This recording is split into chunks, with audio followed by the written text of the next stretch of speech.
Într-un mic atelier, plin de mirosul de rumeguș și zumzetul liniștit al uneltelor, trăia un bătrân tâmplar pe nume Geppetto. Zilele lui erau adesea singuratice, singurii lui tovarăși fiind figurinele din lemn pe care le sculpta cu grijă și migală. Ah, dacă aș avea un fiu! Mai mult decât orice, Geppetto tângea după un copil. Într-o seară, pe când o stea strălucitoare sclipi pe cerul catifelat, Geppetto puse ultimele detalii pe cea mai nouă creație a sa, o păpușă mică, cu chip vioi, sculptată din lemn de pin. A numit-o Pinocchio.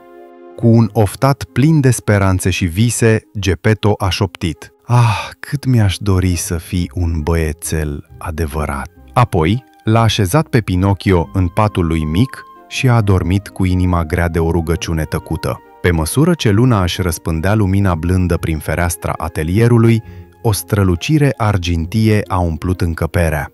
O frumoasă zână albastră, strălucitoare și blândă a apărut lângă patul lui Pinocchio. Cu o mișcare ușoară a baghetei sale, a atins păpușa de lemn. O scânteie de viață s-a aprins în el.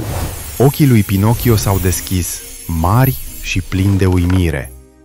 A mișcat degetele, apoi degetele de la picioare și, spre marea lui mirare, s-a ridicat înșezut. "Pot să mă mișc!" "Da, Pinocchio, poți să te miști. Iar dacă vei dovedi că ești curajos, sincer și neegoist, într-o zi vei deveni un băiat adevărat." Apoi i-a dăruit un dar special, un nas care avea să crească de fiecare dată când spunea o minciună și să revină la forma normală când spunea adevărul sau își cerea iertare.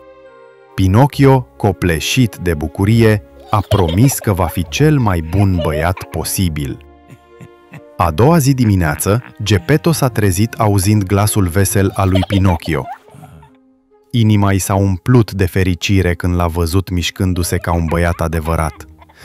"O, micuțul meu Pinocchio, ești un băiețel adevărat!" Era nespus de fericit, acum că avea un fiu. Pentru a-i asigura o educație bună, Geppetto, cu o inimă plină de dragoste, dar și de greutate, și-a vândut singurul palton pentru a-i cumpăra o carte de școală. "Pentru tine, fiul meu, aș vinde și haina de pe mine. Mergi la școală, dragul meu băiat. Învață tot ce poți și fă-mă mândru." Pinocchio, strângându-și cartea nouă la piept, a plecat săltând vesel, hotărât să-l facă mândru pe tatăl său, dar lumea din afara atelierului lui Geppetto era plină de ispite. Pe drumul spre școală, Pinocchio a întâlnit doi șireți, o vulpe vicleană și o pisică poznașă. Cu vorbe dulci și zâmbete false, aceștia l-au lăudat pentru hainele lui frumoase și cartea lucioasă. "Școala e atât de plictisitoare. Vino cu noi la marele spectacol de marionete. E mult mai interesant decât lecțiile acelea obositoare." Pinocchio a ezitat, amintindu-și de promisiunea făcută lui Geppetto și de vorbele zânei albastre, dar dorința de aventură era prea puternică. "Doar pentru puțin timp," își spuse el, încercând să se convingă. Vulpea l-a întrebat dacă merge la școală. Pinocchio, simțind o furnicătură ciudată, răspunse: "Nu, merg la spectacolul de păpuși."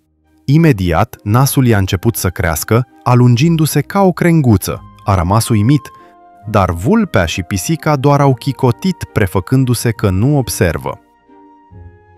La spectacol, Pinocchio a fost fermecat de păpușile dansatoare, dar bucuria i-a fost de scurtă durată. Păpușarul cel crud, Stromboli, a văzut abilitatea unică a lui Pinocchio de a se mișca singur și a decis să-l păstreze, închizându-l într-o colivie. Pinocchio a plâns, lacrimile de lemn curgându-i în tăcere. Își trădase tatăl, mințise și acum era prizonier. Zâna albastră a apărut din nou cu o privire blândă, dar hotărâtă. "Ce s-a întâmplat, Pinocchio? De ce nu ești la școală?" Pinocchio, rușinat, a încercat să găsească scuze. Fiecare minciună făcea ca nasul său să crească tot mai mult. până când era atât de lung încât abia se mai putea mișca. "O, zână albastră, îmi pare atât de rău", izbucni el în plâns, mărturisind totul. Cu o atingere ușoară a baghetei, nasul i-a revenit la forma normală, iar ea l-a eliberat, avertizându-l totodată să fie mai atent. Pinocchio, mustrat și înțelepțit, a promis că se va îndrepta. Apoi a pornit spre casă, hotărât să le regăsească pe Geppetto. Dar călătoria lui abia începea. Vulpea și motanul, mereu vigilenți, au reapărut prefăcându-se că îi sunt prieteni. "Știm un loc unde poți deveni bogat?" exclamă vulpea cu o voce plină de falsă sinceritate. "Câmpul miracolelor este locul unde îți îngropi galbenii, iar dimineața vor crește într-un magnific copac al banilor." Pinocchio, în ciuda lecției sale anterioare, era încă naiv. A îngropat monedele plin de speranță doar pentru a se trezi dimineața și a găsi pământul gol. Vulpea și motanul îi furaseră banii. Frânt de inimă și flămând, Pinocchio și-a continuat drumul doar pentru a fi atras într-o trăsură care mergea spre insula plăcerilor. Un loc unde băieții puteau să se joace toată ziua, să mănânce dulciuri și să nu meargă niciodată la școală. Părea un vis devenit realitate. Pinocchio s-a bucurat de jocuri și dulciuri fără sfârșit, uitând complet de tatăl său și de promisiunile făcute. Dar, încet, pe nesimțite, o schimbare înfricoșătoare a început. Mai întâi, urechile i-au crescut lungi și acoperite cu blană.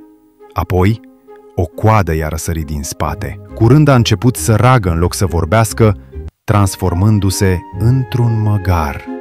Băieții de pe insula plăcerilor erau transformați în măgari și vânduți pentru a lucra în mine și circuri. Pinocchio, îngrozit și plin de regret, a fost vândut unui stăpân de circ crud. A fost forțat să facă trucuri, inima lui plângând după tatăl său și viața pe care o pierduse. În timpul unui spectacol s-a împiedicat și a căzut rănindu-se. Stăpânul de circ, considerându-l inutil, a decis să-l arunce în mare, sperând să-l înnece și să-i folosească pielea pentru un tambur. Dar în clipa în care Pinocchio a atins apa, magia de pe insula plăcerilor a început să se risipească. S-a transformat din nou într-o păpușă, fără urechi de măgar și fără coadă. A notat disperat, trupul lui de lemn legănându-se în valuri cu un singur gând. A auzit șoapte de la marinarii care treceau, despre un bătrân tâmplar care plecase pe mare în căutarea fiului său pierdut și care fusese înghițit de o balenă uriașă. Un fior rece i-a strâns inima lui Pinocchio. Era vina lui. Egoismul, minciunile, neascultarea. "Îmi pare atât de rău. Te rog, iartă-mă." Un profund sentiment de iubire și responsabilitate l-a cuprins. Știa ce avea de făcut. Cu un curaj nou născut, Pinocchio s-a aruncat în apele întunecate și învolburate, hotărât să găsească balena și să-l salveze pe Geppetto, indiferent de preț. Oceanul era vast și înfricoșător, dar Pinocchio înnota cu o hotărâre aprigă pe care nu o mai simțise niciodată. A căutat zile întregi, trupul lui de lemn fiind lovit de valuri, dar sufletul îi era alimentat de iubire. În cele din urmă a văzut-o. O balenă uriașă, mai mare decât orice navă. Gura ei uriașă era larg deschisă. Fără nicio ezitare, Pinocchio a anotat direct în acel hău uriaș. În interior era întuneric și umezeală, mirosind a pește și alge. A strigat, vocea lui răsunând în întuneric. "Pinocchio?" O voce slabă i-a răspuns. "Ești tu cu adevărat, fiul meu?" Pinocchio a înaintat clătinându-se, iar acolo, printre resturi, se afla Geppetto, firav și palid, dar în viață. Trăise în burta balenei, supraviețuind din resturi. Revederea lor a fost plină de lacrimi și de ușurare. "Tată, te-am găsit, Pinocchio, băiatul meu. Am crezut că te-am pierdut pentru totdeauna." Trebuie să scăpăm, tată, a spus Pinocchio hotărât. El a observat o lumânare pâlpâind, aproape rămasă fără ulei. Un plan i-a încolțit în minte. Pinocchio a început să adune toate materialele inflamabile, lemn vechi, catarge rupte, orice putea arde.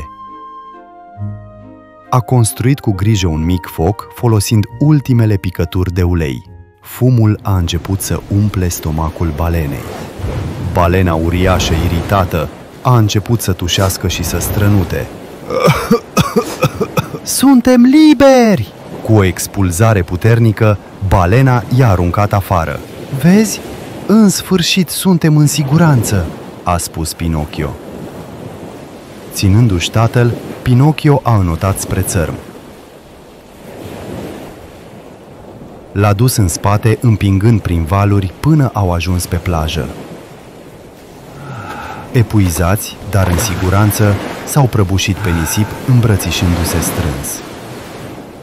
Înapoi în atelierul lui Geppetto, Pinocchio și-a îngrijit tatăl până și-a revenit. A muncit neobosit, ajutându-l pe Geppetto, aducând apă fără să se plângă niciodată. Era sincer, bun și punea mereu nevoile tatălui său pe primul loc. Într-o dimineață, Pinocchio și-a privit mâinile de lemn, apoi chipul obosit al tatălui său. Și-a dorit din tot sufletul să poată fi un băiat adevărat. Chiar atunci, zâna albastră a apărut cu ochii strălucitori. Pinocchio, te-ai dovedit curajos, sincer și altruist. Ai învățat adevăratul sens al iubirii și sacrificiului. Meriți să devii un băiat adevărat. Cu o unduire a baghetei sale, o senzație caldă s-a răspândit prin Pinocchio. Pielea i s-a înmuiat. Încheieturile i-au devenit flexibile. Mâinile sunt reale! Sunt un băiat adevărat! Pinocchio, băiatul meu! Geppetto s-a trezit și a văzut lângă pat un băiat adevărat, plin de viață și fericire. Lacrimile i s-au scurs pe obraj în timp ce și-a strâns fiul în brațe. Pinocchio, acum real, a simțit căldura îmbrățișării tatălui său. Din acea zi, Pinocchio și Geppetto au trăit o viață plină de iubire și fericire. Pinocchio nu a uitat niciodată lecțiile învățate, amintindu-și că adevărata magie se află într-o inimă bună. Mulțumim că ai ascultat această poveste minunată. Dacă ți-a plăcut, nu uita să te abonezi la canalul Eternal Fairy Tales și să apeși pe clopoțel ca să nu ratezi nicio aventură magică. Pe curând, cu o nouă poveste fermecată.